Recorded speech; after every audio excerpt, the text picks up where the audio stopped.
করে ওকে ইচ্ছে মতো মারা যায়। এখন খবরের টাইম নেই আমার, আমি থানায় যাচ্ছি। থানায় যান, তুরন্ত থানায় যান। মাঝ রাস্তায় চরম বিপদে পড়েছেন অভিনেত্রী মনিরা মিঠু। হঠাৎ দুই অচেনা ব্যক্তি তার ছেলেকে বেধড়ক মারধর করেছে বলে জানিয়েছেন তিনি। এ ঘটনায় ফেসবুকে একটি ছবি আপলোড করে পোস্টও দেন মনিরা মিঠু। এমন পরিস্থিতি জানতে পেরে দ্য নিউজের একজন রিপোর্টার মনিরা মিঠুর সঙ্গে যোগাযোগ করার চেষ্টা করলে তিনি বেশ অস্থির স্বরে কথা বলেন। আইনি পদক্ষেপ নেওয়ার বিষয়েও কিছু জানাননি তিনি। করে ওকে ইচ্ছে মতো মারা যায়, ওরে ইচ্ছে মতো মারছে। ওই গাড়ি ঠেকাইছিল, গাড়ি আটকাইছিল, ওকে একা পাইছে। হ্যালো হ্যাঁ, হ্যালো আপু, আমি দেব বলছি দ্য নিউজ থেকে। আপনার একটা স্ট্যাটাস দেখে এখন খবরের টাইম নেই আমার, আমি থানায় যাচ্ছি। তুরন্ত থানায় যান, তুরন্ত থানায় যান।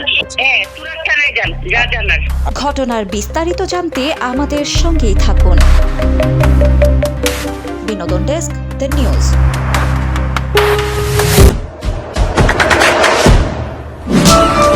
দেশে দেশে সবার সাথে দ্য নিউজ।